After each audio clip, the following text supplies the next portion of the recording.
Salam sejahtera Malaysia, denyut nadi suara rakyat bergema di channel ini. Berita terkini yang amat menggemparkan dan pastinya membuatkan hati awang. Khairi Jamaluddin, Muhyiddin Yassin sampai terkejut hampir nak pengsan. Hahaha. Berita ini daripada harapandaily.com. Bertajuk PN, Khairi Jamaluddin dicabar untuk melepaskan jawatan dan kontrak dengan syarikat berkaitan BlackRock. Perikatan Nasional PN dicabar untuk menyatakan pendirian secara rasmi terhadap syarikat BlackRock dan melepaskan semua jawatan serta kontrak mereka berkaitan dengan firma itu yang dikatakan mempunyai kaitan dengan Israel. Ketua Penerangan Angkatan Muda Harapan, Amar Atan mendakwa ada dalam kalangan anggota PN yang menerima gaji dari syarikat berkaitan BlackRock. Tetapi hari ini katanya, PN sedang menjadi kumpulan terpalinglah Palestin sekaligus telah menunjukkan bahawa mereka mempunyai sikap hipokrasi tahap tertinggi dalam tindakan mereka. Katanya dalam kenyataan itu, kami mencabar PN untuk menyatakan pendirian mereka secara rasmi dan melepaskan sebarang jawatan dan kontrak yang berkaitan dengan BlackRock jika mereka benar-benar komited dengan pendirian mereka.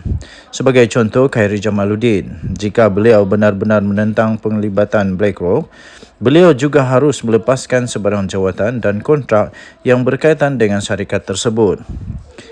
Ini akan menunjukkan konsistensi dan komitmennya terhadap prinsip yang beliau nyatakan, katanya dalam satu kenyataan pada hari ini.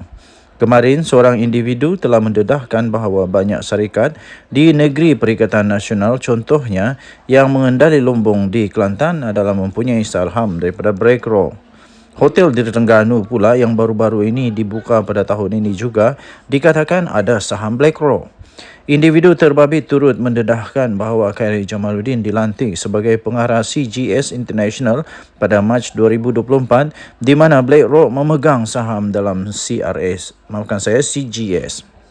Individu tersebut turut mempersoalkan bagaimana muka Khairi Jamaluddin boleh terpampang dalam iklan promosi Vida Malaysia. Difahamkan BlackRock mempunyai pegangan saham dalam syarikat induk Vida Malaysia yang berpenggalan di Jepun, Daido Group Holding Incorporated. Sementara itu, Amar juga menjelaskan bahawa dalam urusan terbaru yang melibatkan Malaysia Airport Holding Berhad MAHB, kerajaan sebenarnya hanya berurusan dengan Global Infrastructure Partners GIP sahaja. Keputusan itu dibuat oleh Khazanah Nasional Berhad berdasarkan penilaian strategik dan kepakaran profesional untuk memajukan aset negara. Paling ironi adalah sewaktu mereka berkuasa iaitu Perikatan Nasional, dana syariah kumpulan wang simpanan pekerja KWSP sebanyak USD 600 juta atau kira-kira sekitar RM2.43 bilion telah diserahkan kepada BlackRock. Tiada pula bentahan daripada mereka pada ketika itu. Hakikatnya, kekejaman Zionis Israel adalah isu yang melatari dunia sejak berdekat-dekat lamanya. Begitu juga dengan penglibatan perniagaan BlackRock dengan Amerika dan Israel.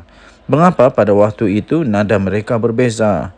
Dan mengapa pula mereka hari ini menjadilah terpalinglah Palestin namun tidak semasa mereka berkuasa soalnya lagi. Denyut nadi suara rakyat bergema di channel ini. Jangan lupa tekan butang subscribe, like dan share. Malaysia kita punya, cintai Malaysiaku, kita jaga kita. Kita jumpa lagi. Bye-bye.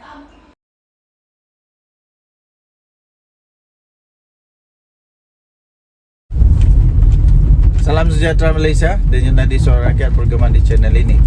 Hari ini saya ingin buat video untuk respon kepada komen-komen anda.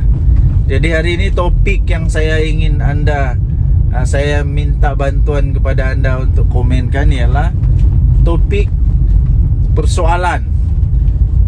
Persoalannya ialah isu pelik tapi benar. Isu pelik tapi benar. Anda boleh tinggalkan komen anda, apa saja komen anda mengenai isu yang anda fikir pelik tapi benar. Contoh pelik tapi benar ialah tiba-tiba PM Anwar keluar DAP, keluar PKR. Contoh begitulah. Tiba-tiba Mahathir bekerja sama dengan Najib Razak. Macam begitu, yang pelik-pelik begitulah. Ataupun ada juga mungkin yang anda rasa paling pelik. Tiba-tiba Rosmah Mansur ingin minta cerai daripada Najib Razak, talak 9. Contoh begitulah. Contoh. Itu yang isu yang pelik tapi benar. Mungkin boleh berlaku. Anda boleh tinggalkan komen anda, dan saya akan bagi respon melalui video juga. Saya akan balas komen melalui video juga, dan saya akan bagi pendapat pribadi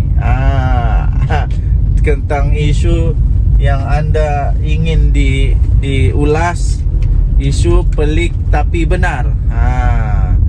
Okey, jadi tuan-tuan dan puan-puan yang dihormati sekalian, antara isu pelik tapi benar yang saya nampak sekarang ini, yang betul-betul sudah pun ialah Muhyiddin kata kerajaan tak pandai urus ekonomi. Saya betul-betul rasa lucu habis. Ini lucu tahap Gaban Z bala 36. Boleh Muhyiddin kata kerajaan sekarang tidak pandai urus ekonomi. Aduh, boleh saya tahu waktu Muhyiddin jadi Perdana Menteri, dia pandai urus ke ekonomi Malaysia? Bagaimana perkembangan, apakah peningkatan ekonomi Malaysia ketika Muhyiddin jadi Perdana Menteri?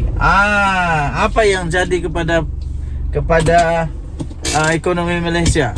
Adakah ekonomi Malaysia mendapat perkembangan yang lebih banyak bagus, ataupun ekonomi Malaysia makin teruk, ataupun utang Malaysia makin teruk?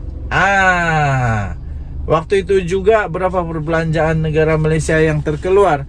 Waktu itu juga berapa banyak rasuah Malaysia yang terjadi dalam hanya 33 bulan tu.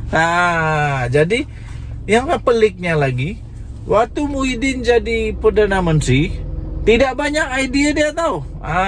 Tidak banyak idea dia yang dia laksana. Tapi bila sudah jadi pembangkang, walawe, dialah segala-gala. Ini semua ini dia boleh buat ini, tapi waktu jadi Perdana Menteri tak buat pun. Begitu jugalah dengan yang lain-lain, yang exco kerajaan di dalam Perikatan Nasional waktu itu. Apa itu nama tu? Keluarga kerajaan kerajaan Abakau. Itulah. Okey, jadi tinggalkan komen anda. Apa isu yang pelik tapi benar yang anda ingin saya ulas dengan lucu? Denyut Nadi Suara Rakyat bergema di channel ini. Jangan lupa tekan butang subscribe, like dan share. Malaysia kita punya, cinta Malaysia aku, kita jaga kita. Kita jumpa lagi, bye bye.